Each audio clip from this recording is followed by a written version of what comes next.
A long time ago, in a rather famous trial, a government official attempted to interrogate a man accused of sedition. There are conflicting reports about the exact questions and answers volleyed back and forth during this examination, but at least one witness noted that the official ended his inquiry with the following question: what is truth? The accused offered no answer. Truth be told, so to speak, I've personally always been a bit disappointed by that silence.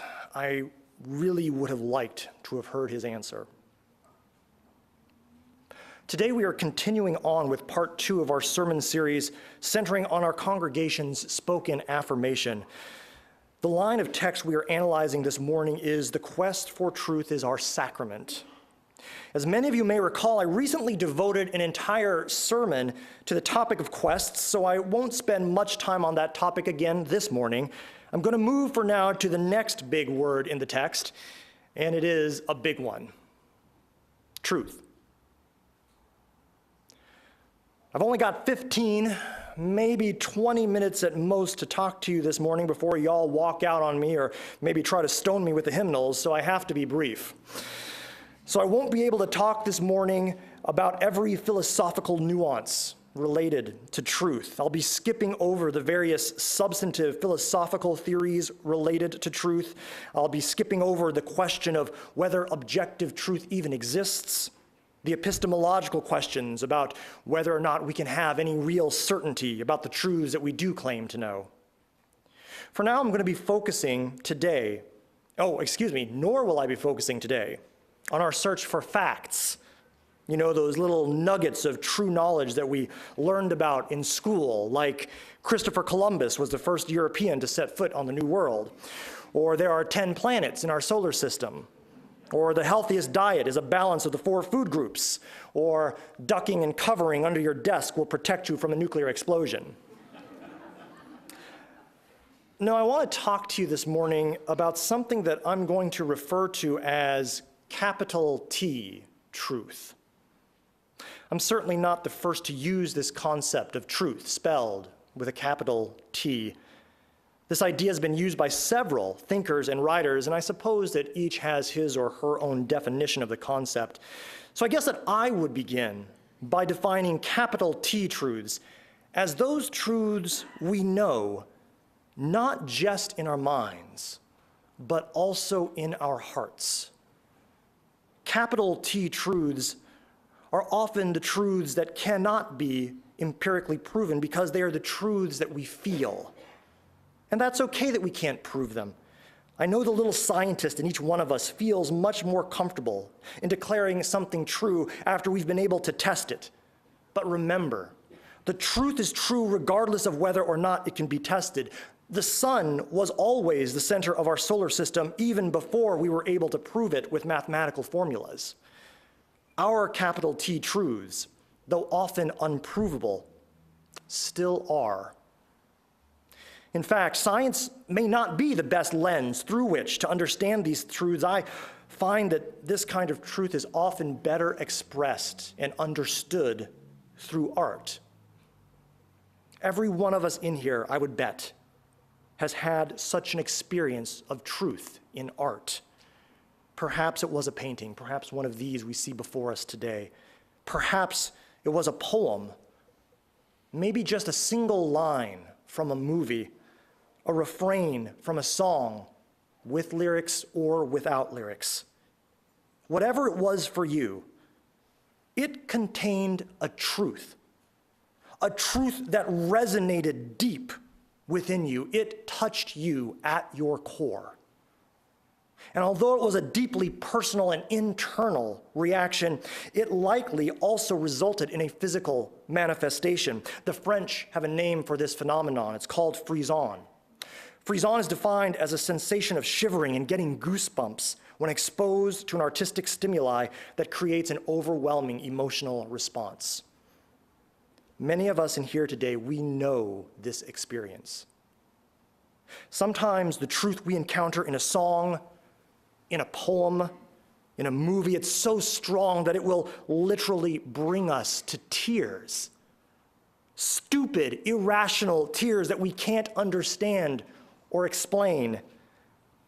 They're truth tears. Tears that come from encountering a truth so real it pierces through us, touching us in the deep places. It is a truth that conveys upon us an almost frightening comfort that someone else out there understands. And so we are not alone. The late great author David Foster Wallace once wrote this: "The capital T truth is about life before death. It has almost nothing to do with knowledge and everything to do with simple awareness. Awareness of what is so real and essential, so hidden in plain sight all around us all the time that we have to keep reminding ourselves over and over. It is unimaginably hard to do this, to stay conscious and alive in the adult world day in and day out. Yet that is our quest. And I believe our quest for truth is not simply a quest to find truth. It is also the quest to become true, to become authentic, to become real. Now, I know that those words I just spoke, they will resonate deeply with some in this room today, and maybe not so much with others. It's interesting to note that this element of truth, called authenticity, called being real, it appears to be valued differently across generational lines. Social scientists, philosophers, ministers, and marketing research analysts all agree.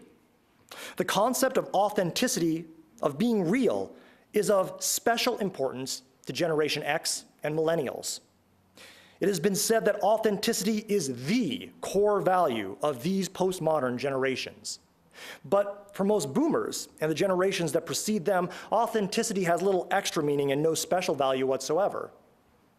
Now, although authenticity as a concept does not particularly move most boomers, just most, not all, the idea of authenticity, of being and becoming real, is still something that human beings have chased since the dawn of time.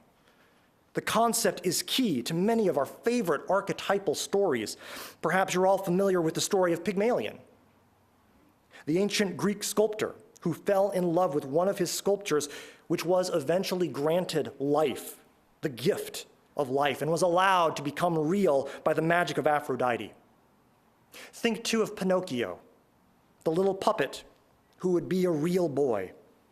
Remember the trials and tribulations he passed through on his quest to become real.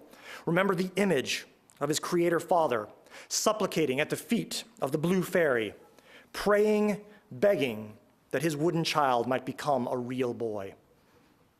And then there's one of my favorite children's stories, The Velveteen Rabbit by Marjorie Williams.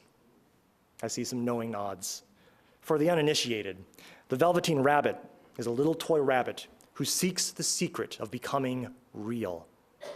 The following is an adapted excerpt from that book. We will start at chapter 1, verse 5. "What is real?" asked the rabbit one day to the skin horse when they were lying side by side near the nursery fender. "Does it mean having things that buzz inside you and a stick-out handle?"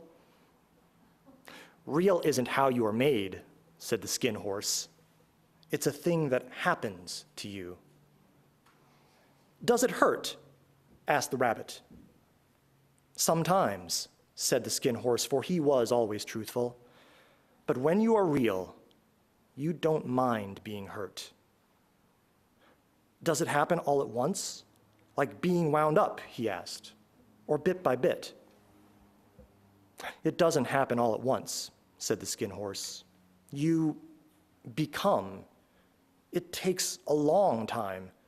That's why it doesn't happen often to people who break easily, or have sharp edges, or who have to be carefully kept. Generally, by the time you are real, most of your hair has been loved off, and your eyes drop out, and you get loose in the joints and very shabby. But these things don't matter at all, because once you are real, You can't be ugly, except to people who don't understand. And once you are real, you can't become unreal again. It lasts for always.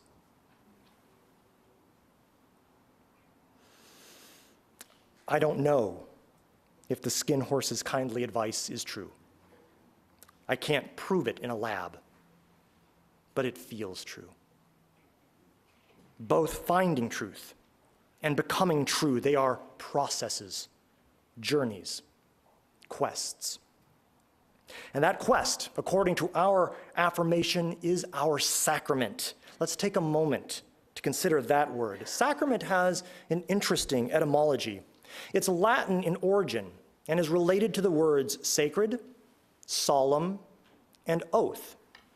It's also connected to the Greek word mysterion. We call it mystery in English. Most of us know the word in its Christian context, through which it has gained some additional meaning. The Catechism of the Catholic Church says that sacraments are signs of grace by which divine life is dispensed to us, that bear fruit in those who receive them. Some Christian churches recognize 7 sacraments, some only 2. The sacraments agreed upon by most Christians tend to include things like baptism, Eucharist, and matrimony. And you'll note that these sacraments are often vehicles of transformation. These Christian sacraments I just listed, for example, they symbolize the transformation of death to life, bread to flesh, wine to blood, 2 into 1. So I might argue that according to the second line of our spoken affirmation, I'll reframe it this way. Our quest for capital T truth is our mysterious and sacred oath by which we find grace, and that is just a gift or gifts from God, the universe, or our beloved community. And our pursuit of truth on this quest will cause each of us to bear good fruit and will transform us forever. The blessings of the quest are abundant, but be warned, the road is long. In fact, as I suggested a few weeks ago, it actually never ends. Noted UU theologian James Luther Adams posited that one of the earmarks of a liberal religion like ours is a dedication to the proposition that revelation is not sealed. In other words, we are constantly exposed to new truths. And as we more closely approach old truths, our perspective might change. And so we see that old truth in a new light. UUs are not afraid of new truths or new perspectives on old truths. Conservative religions eschew new truth. We embrace it.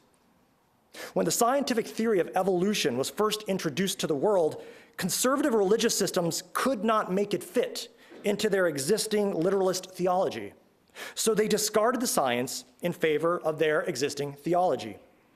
Liberal churches, on the other hand, like the Unitarians, took that new scientific truth and they adapted their theology, or at least their understanding and interpretation of it, to incorporate that new truth.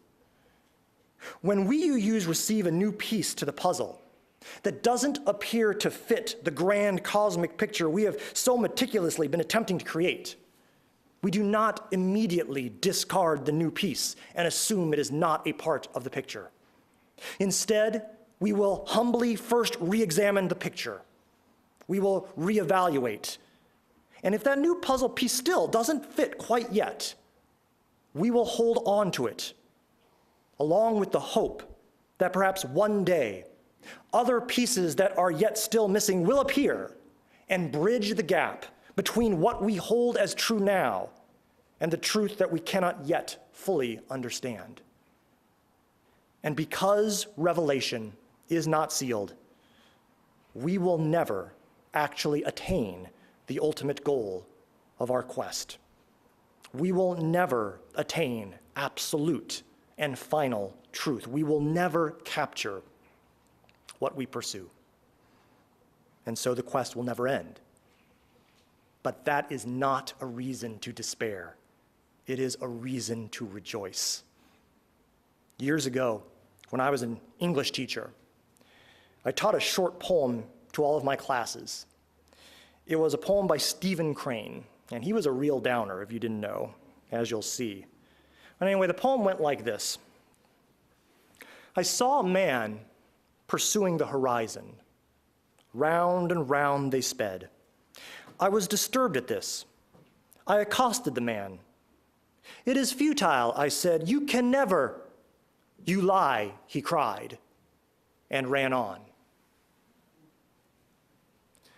In my younger days, I used to revere the speaker in this poem as being the wise prophet, the truth teller. And I reviled the man, the runner, the foolish quester who refused to listen to the truth. But as I have grown older, I find myself now pitying the speaker. For although he knows perhaps a little more of the truth than the runner, nevertheless, the speaker himself is not running toward anything. He's just standing there, watching, critiquing, and criticizing others while he himself does nothing and goes nowhere.